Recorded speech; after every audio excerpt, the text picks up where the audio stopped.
कारवां सराय की यूजुअली बात करते हैं, हमारा फ्लैगशिप शो है और बहुत ज़्यादा जो इल्म अदब से शख्सियात ताल्लुक़ रखते हैं या तलबा के अंदर भी, नौजवानों में भी बहुत ही मकबूल हो रहा है। Thank you very much for your feedback. Tarar साहब ने जी एक नई किताब लिखी है, मैं पुन्ना दिल्ली दे किंगरे, जो कि भगत सिंह के हवाले से। आई होप हम प्रोनाउंसिंग इट राइट तारड़ साहब। इस किताब के हवाले से इस घर के जो मौजूदा मालिक हैं उन्होंने तारड़ साहब को वहाँ बुलाया था और अपनी किताब की जो रुनुमाई उन्होंने कहा था कि आप यहाँ आके करें।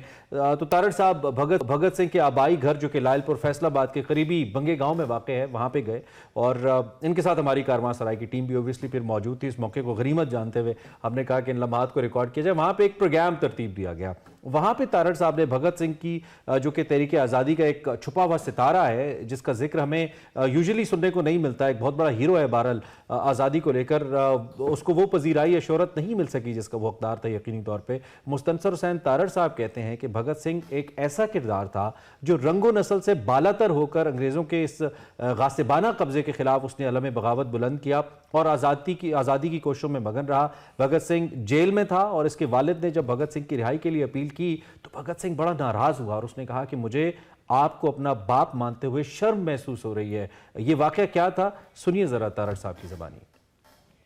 बापू, आज मुझे शर्मिंदगी हो रही है तुम्हें अपना बाप कहना।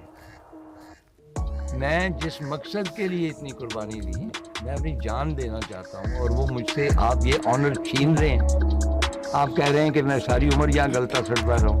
पूरे हिंदुस्तान के नौजवान जो है, जो कुछ मैं काम कर रहा हूँ उसके एडमायरर, लेकिन अगर मैं ज़्यादा देर जेल में रहूँगा, मैं एक इंसान और मैं कोई गलती कर सकता हूँ, मैं इम्परफेक्ट हो जाऊँगा। तो मैं परफेक्ट हालत में फांसी के फंदे पे जाना चाहता हूँ। भगत सिंह का कहना था कि मैं एक इंसान हूँ और इंसान गलती का पुतला है। मैं नहीं चाहता कि मैं बच जाऊं और मेरी सारी जद्दोजहद पर कोई सवालिया निशान भी उठाए। भगत सिंह के हवाले से अगर आपको बताएं तो वो एक ऐसा जोशीला और अंग्रेज के शिकंजे से खुद को आज़ाद करवाने का जो कह लेना एक शौक रखने वाला ऐसा नौजवान था, जिसको बचपन से ही आज़ादी का शौक था और वो इसके लिए क्या तैयारी करता था, इस हवाले से भी तारड़ साहब बता रहे। सुनिए।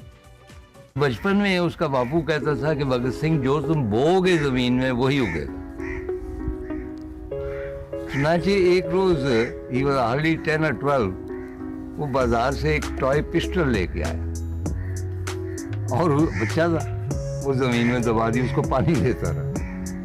तो उसके बापू ने पूछा कि ये क्या कर रहे हैं? उसने कहा मैंने पिस्टल वहां में पिस्तौल दबाई हुई है और इसको मैं पानी दे रहा हूँ और ये फूटेगी और इसके साथ और पिस्टल्स लगे और वो पिस्टल्स इकट्ठी करके मैं अंग्रेज़ों के खिलाफ बगावत करूँगा। बात भगत सिंह की हो रही है तो भगत सिंह के अंदर आज़ादी का जुनून उसे विरासत में मिला था, क्योंकि उसका पूरा ख़ानदान अंग्रेज़ों के चुंगल से ख़ुद को आज़ाद करवाना चाहता था। ये तो हम सबको पता है। भगत सिंह इतना आज़ादी को लेकर क्या कहना चाहिए कि उनके अंदर इतना जज्बा था कि जब भगत सिंह को फांसी का हुक्म हुआ तो उसने कहा कि मुझे फांसी ना दी जाए, मुझे गोलियां मारी जाएं, मैं आज़ादी चाहता हूं, मैं तुम्हारे गासिबाना जुल्म के ख़िलाफ़ काम कर रहा हूं, मुझे फांसी देनी है तो अवाम में दी जाए, वरना अभी फांसी दो। आप जरा देखना कि हम जो हम आज़ादी के लिए लड़ने वाले सिपाही हैं, हम कैसे अपनी जान मुस्कुराते हुए पेश करें। मुझ पे एक अजीब कैफियत तारी है, जैसे मैं हम कलाम हूँ उससे और वो शिकायत कर रहा है कि मैं जो आपका था, ये जो पाकिस्तान बना है उसमें थोड़ी सी कंट्रीब्यूशन मेरी भी है। वो सूरज तो डूब गया, लेकिन भगत सिंह के खून का सूरज, उसकी कुर्बानियों का सूरज आज तक चमक रहा है। तारड़ साहब ने तो बात की, लेकिन उसके साथ साथ कायदे-ए-आज़म मोहम्मद अली जिन्ना हो, मौलाना मोहम्मद अली जौहर हो, उन्होंने भी भगत सिंह के हवाले से बात की और उनके किरदार को बताया कि आज़ादी में उनका क्या किरदार था।